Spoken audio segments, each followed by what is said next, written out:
Hello, ladies. I hope you're all staying nice and warm and safe and not going outside in this horrible weather. But anyway, happy Digital Day. So today we're going to go ahead and start Chapter 6.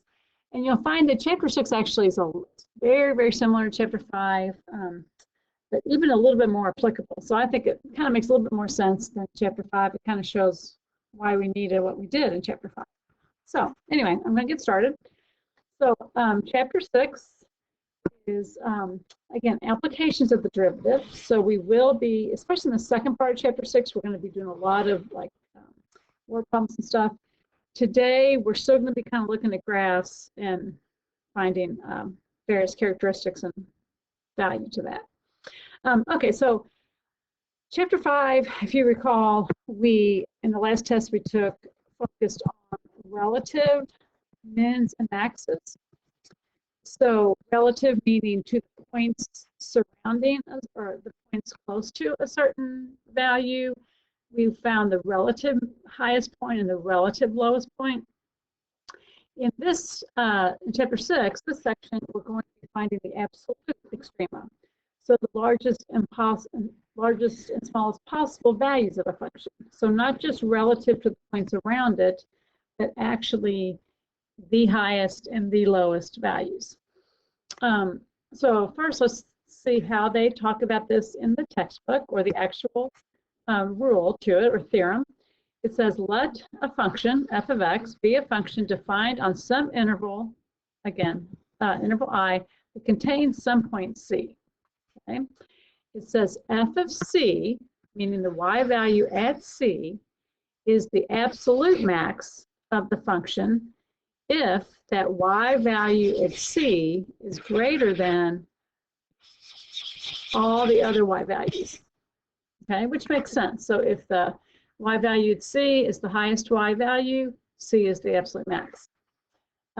Similarly, f of c, where the y value at c is the absolute minimum of the function if the y value at c is less than all the other y values for all the other x values. Again, so that's just saying if a point C has the lowest y value for a whole interval, it's the absolute minimum. Okay? So if we look at some of this, an example of this on a graph, if we look at this graph right here, again, we can see it is just graphed on an interval, right? It's on an interval from -2 to +10. If we wanted to find the absolute max, we would look for, again, the highest point in that interval. And in that case, it would be right here at 10. So for this graph, we have an absolute max at 10 of 7. Again, the max is happening at 10, and it's getting to the y value of 7. We have some relative maxes around here, but again, those don't count because we're not looking at just a max relative to surrounding values. We're looking for the absolute max across the whole interval. We have an absolute min down here. This is the lowest point of the graph on this interval. And that would be, let's see, my graph isn't really super precise, but let's say that is an absolute min happening at 6. And let's say that is of -1, 2, 3. Let's say that is of -3. So the y value is -3. The x value is 6. So add 6 of -3. If we look at this one right here, this next one, again, we're looking at the graph over an interval. The absolute max is actually occurring 2 places. If we let these two be the same y values, we can see where we have an absolute max at 3 of, I'm going to say 5, and again at, let's say 1 of 5.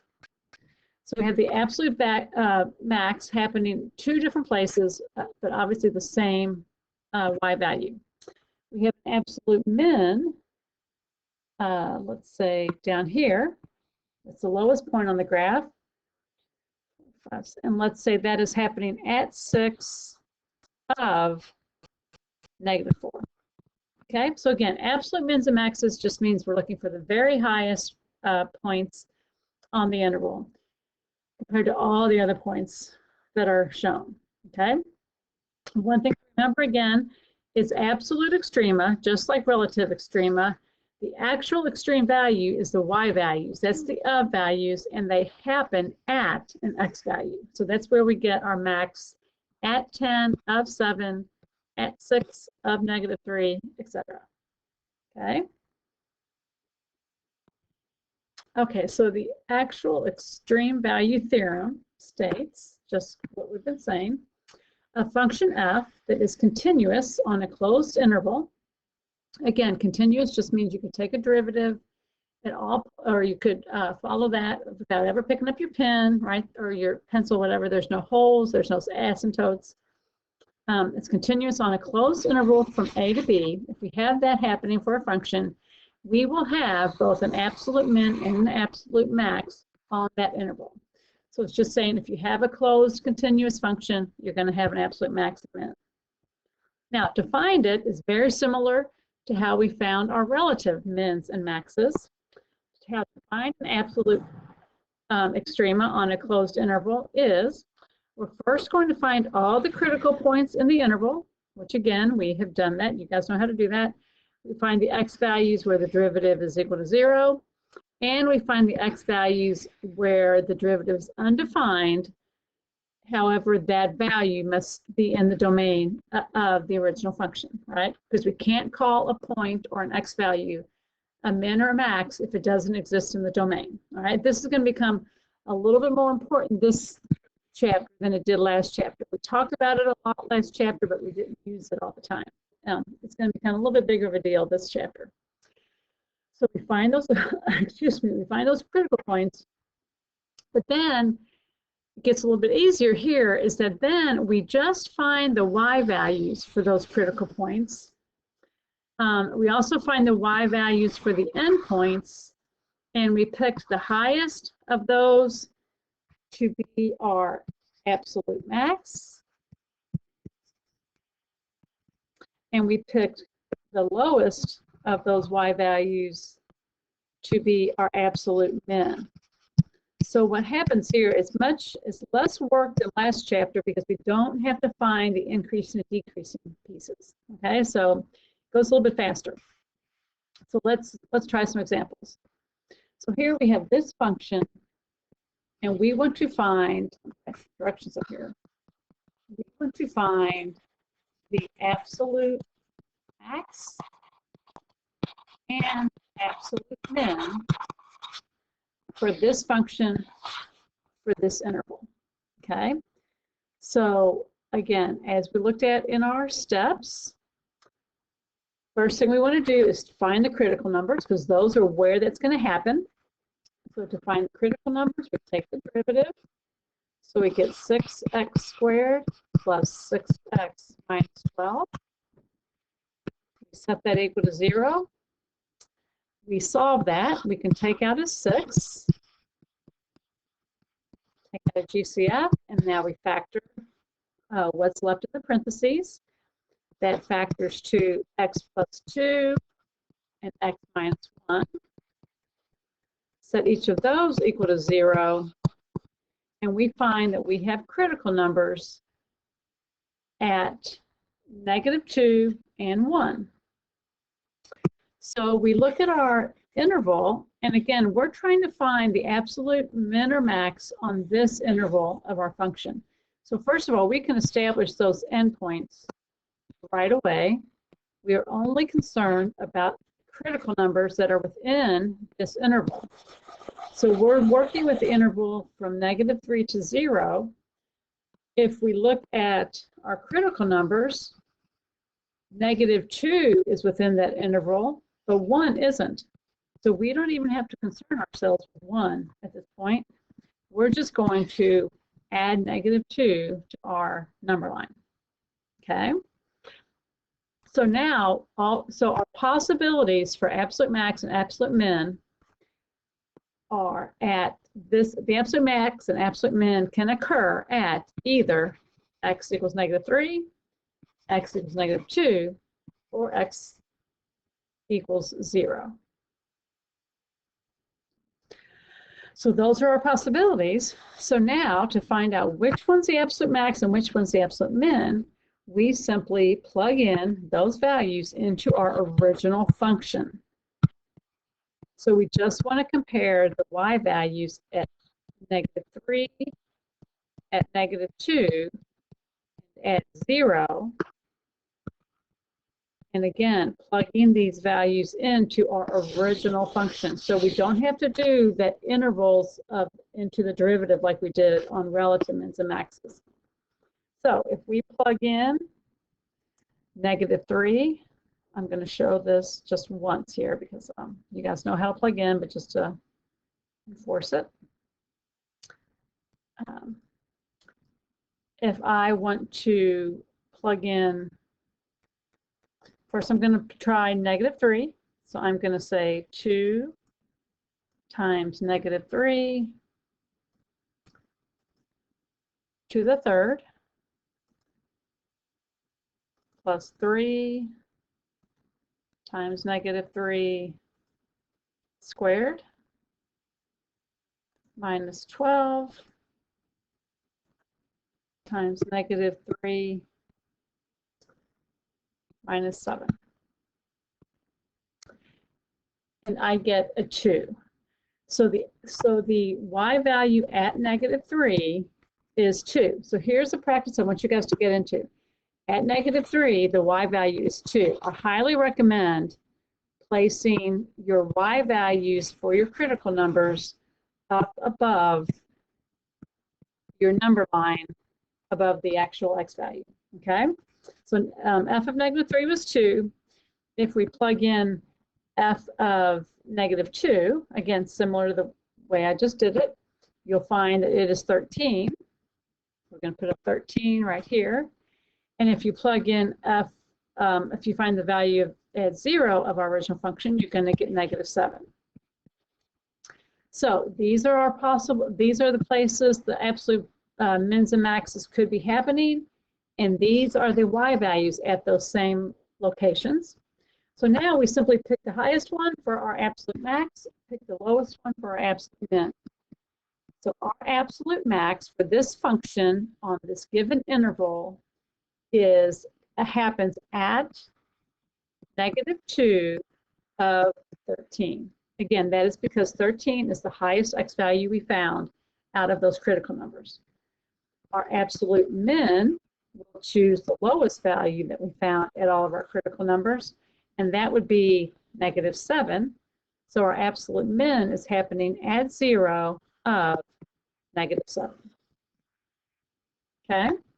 So again, very similar process to last time. We take the derivative, we find critical numbers that are within the interval we're looking for, and then we simply find those y values to match. Okay, let's try another one.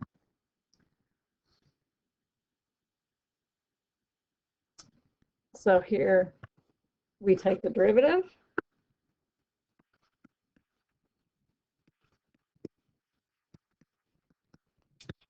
We get x to the second minus 9. We're going to set that equal to 0. We can just solve for x squared, or solve for x. So we set x squared equal to 9. Take the square root of both. Our critical numbers are 3 and -3. If we look at our interval, we're only trying to find the absolute max min from 0 to 6. So we do not need the -3. We only need the +3. So we're going to add the +3 to our number line. So those are our possible values, or possible x values for our absolute extrema is 0, 3, and 6. We're going to find the original function at 0, the value of the original function at 3, the value of the original function at 6. Again, we're going to plug these in. I encourage you actually to maybe pause this video, plug them in, see if you agree with what I'm going to get. Okay, pause it if you'd like to do that. I'd highly recommend it. But if you so now f of 0 is 5, f of 3 is -13, f of 6 is 23. So we get 5, -13, and 23. Again, you'll see why I'm recommending writing these up here in the next lesson or two, but just a good habit to start. So again, these are our x values. These are our y values. Now we choose the highest one to be our absolute max. So absolute max is going to be this 23 that's happening at 6. And we have a max of 23. Our absolute min is this -13 that is happening at 3. And we have a min of -13. Okay, so pretty straightforward. I think you guys probably like this right now. Okay, now, of course, we're going to get a little bit trickier here when we look at functions that are a little bit more complicated. All right, so again, when we looked at these first two, these were polynomials. Remember, the domain of a polynomial is always all real numbers. So we only had to worry about what was making the derivative equal to 0. We did not have to worry about what was making the derivative undefined, because there were no values that made it undefined. There were no values that were excluded from the domain of the original function. That's going to change here. So with this one, first of all, let's look at this and think about just looking at this original function. What is our domain? Again, when you're thinking about values that are excluded, you always want to assume a function has the domain of all real numbers. When you're looking at these kinds of functions, you want to think of what x values would be excluded from the domain. And again, the main exclusion we have is when we would have a value that would make a denominator 0. So if we're looking at this original function, we cannot let there be a 0 in the denominator here. And since the denominator is only x, then x cannot equal 0. Okay? Again, if x were any other value, then we're fine, because we would not, we'd have a valid number, right? But if x is 0, then this term right here becomes undefined, and that value would be excluded from the domain. Okay, so let's kind of note that and keep it to the side right now. So now let's take the derivative and find out what values make the derivative 0. So again, let's rewrite this function like this to take the derivative, just like we did on our test last time. So the derivative here would be 1 minus 9 x to the -2. Okay, and if you have a question about that, just again, I'm taking this exponent, multiplying it by the 9, and then subtracting 1 to get -2. So here's my derivative. I'm going to rewrite it a little bit to clean it up like this before I solve. Now I'm going to set it equal to 0. Okay, so to solve this equation, I could subtract the 1. But since this 9 over x squared is negative, I'm going to add that to both sides, just to kind of avoid negatives. So I get 1 is equal to 9 over x squared. Okay. Now, to solve that, I'm going to multiply both sides by x squared. Cancels out over here, and I get here x squared equals 9. If I solve for x here, I take the square root of both sides.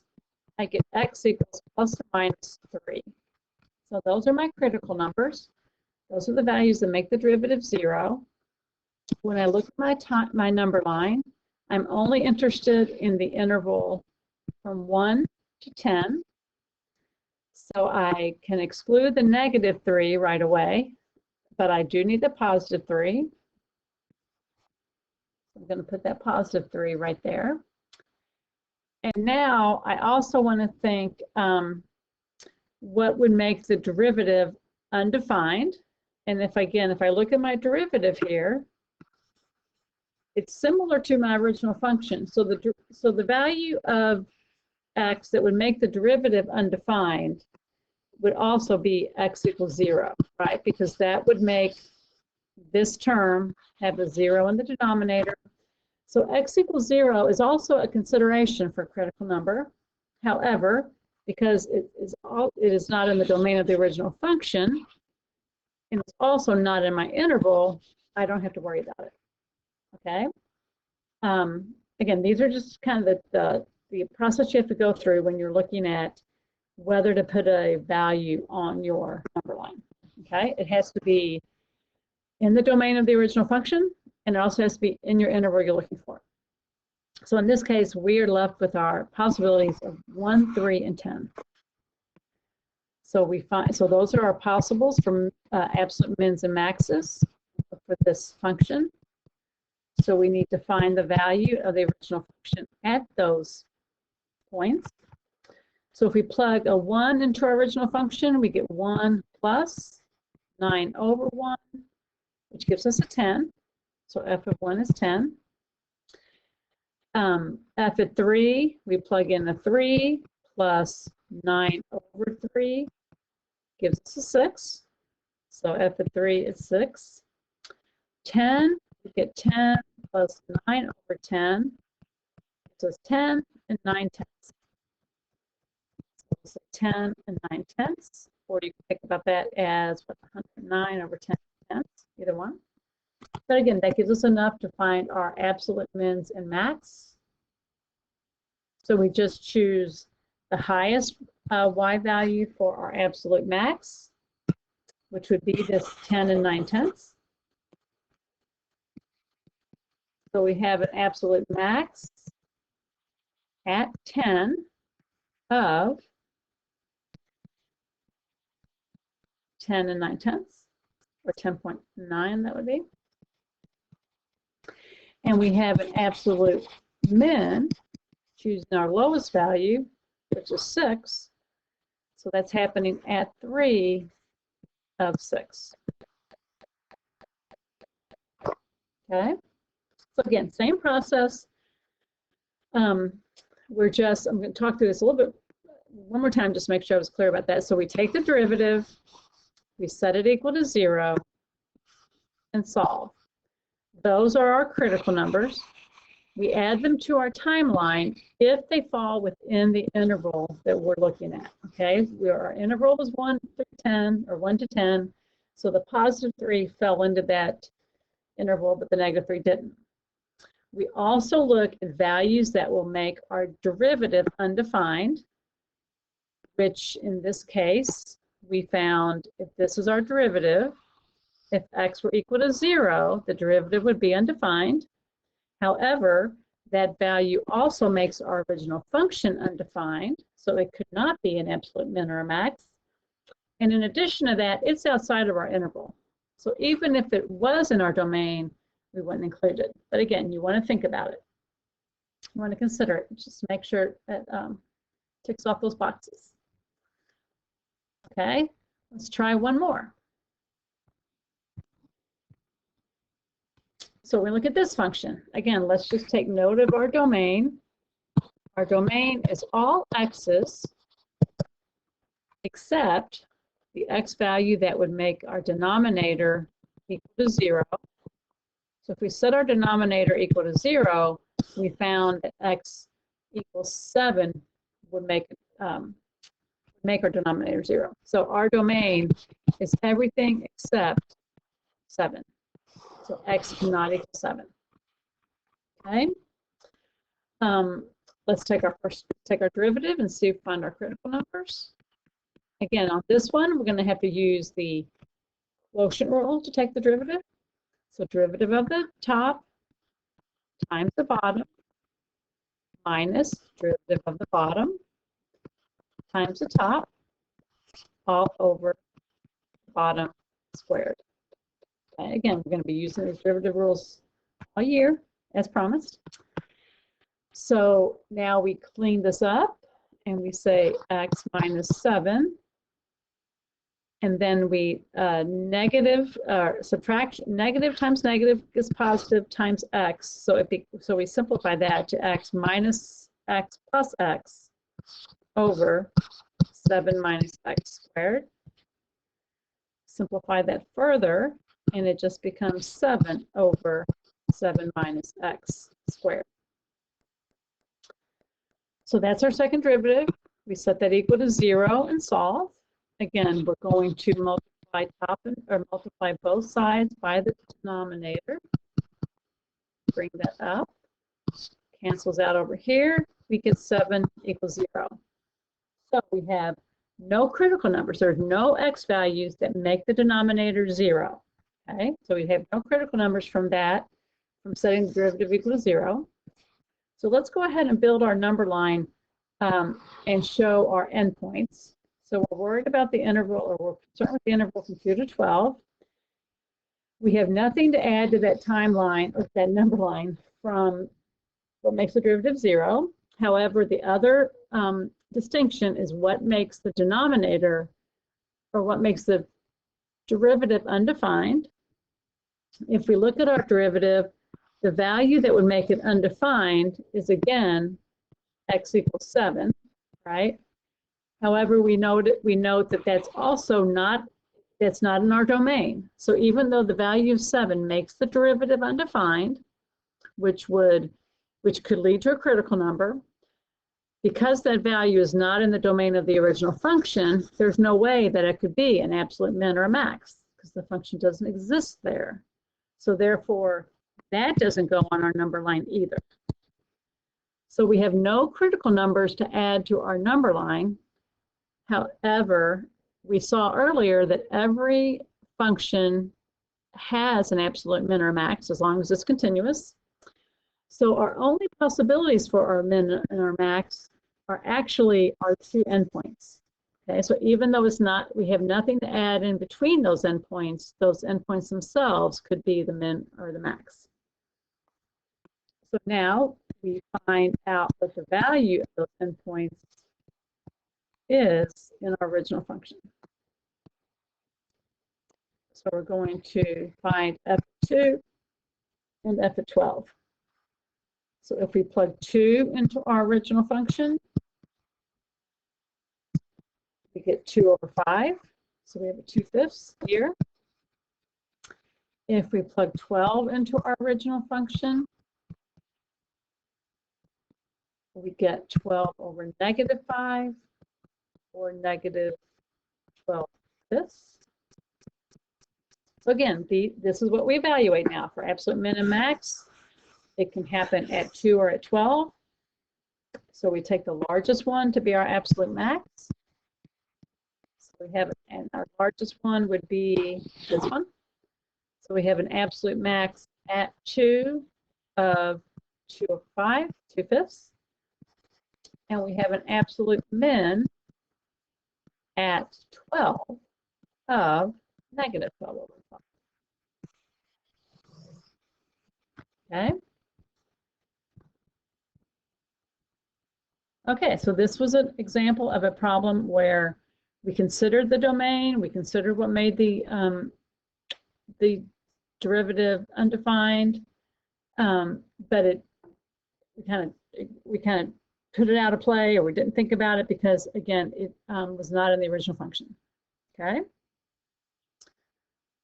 All right, let's look at one more. I think this, a couple more, actually.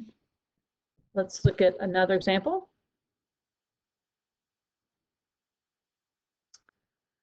So we're going to take a look at this one. So again, first, let's take a look at the domain. So let's find out what values make the denominator 0, because those values we'd have to exclude from our domain. So if we set the denominator equal to 0 and we solve for x, we end up getting the square root of -2. So again, square roots of negative numbers are imaginary numbers, right? So this is actually plus I radical 2. Imaginary numbers also cannot be mins or maxes, right? But but they're also not on our number line. So if we have an imaginary number, we really don't have to worry about that as being an absolute min or max, and we would never put an imaginary number on our number line. So we're kind of okay so far with that. Okay, so we can kind of just let that go. We don't really have any real numbers to exclude from our from our critical numbers. Okay, any real number we get is in the domain of this function. Okay, so let's take the derivative. Again, we're going to use the quotient rule. Derivative of the top times the bottom minus derivative of the bottom times the top all over bottom squared. We simplify this, we get x squared plus 2 minus 2x squared over x squared plus 2 squared. Simplify that further, we get negative x squared plus 2 over x squared plus 2 squared. Okay. We set that equal to 0 and solve. And again, to solve that, we're going to multiply both sides by our denominator. We're going to cancel out here, and our numerator becomes negative x squared plus 2 equals 0. So we solve this. I'm going to go ahead and just add x squared over just to keep everything positive. We get 2 equals x squared. Take the square root of both sides, and we get x equals plus or minus radical 2. Again, plus or minus radical 2, that is a real number. It's irrational, it's never-ending decimal, but it is a real number, as opposed to this number, which was imaginary because it was the negative. So, so we've got those possible critical numbers. Let's look at our interval we're interested in. We're interested in intervals from 0 to 4. Okay, positive radical 2 falls within that interval. So that's going to be a critical number. Negative radical 2 is outside that interval. Okay, so we're going to add radical 2, but not negative radical 2. All right. If we look at our denominator and look to what numbers would make it undefined, again, this is going to be the same as our original function. So that's going to end up to be an imaginary number. So again, we've thought about it, we've checked it out, but we don't have to worry about it. Okay. So these are our critical numbers. These are our possible x values that will have a absolute value min or max, and we're going to test them. So we're going to find the original function at 0, the original function at radical 2, and the value of the original function at 4. If we plug in 0, we get 0. Again, 0 over 2 is 0. If we plug in radical 2,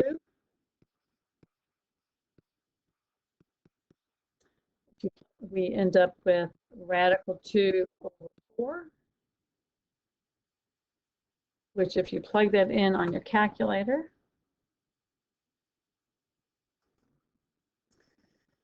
if we plug in radical 2 divided by 4, we get 0.35. So we'll know to compare it. We plug in 4 to our original function. We get 4 over 18. If we turn that into a decimal, just so we can compare which is greater, 4 divided by 18 gives us 0.22. So at 4, we have a y value of 0.22. At radical 2, we have a y value of 0.35.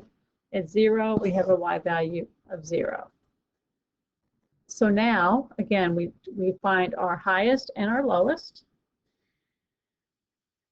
And our max would be, again, the highest value here would be 0.35 would be our max.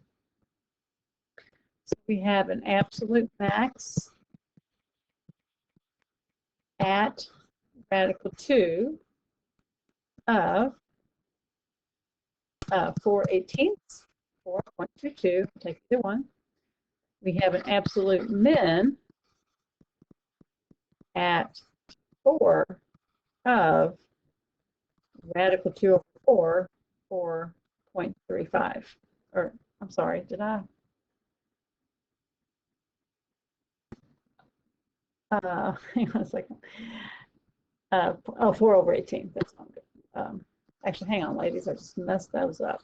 So we have an absolute max of radical 2 of, sorry, radical 2 over 4, which is 0.35. We have an absolute min at 4 of 4/18, which is actually 2/9, which is 0.22.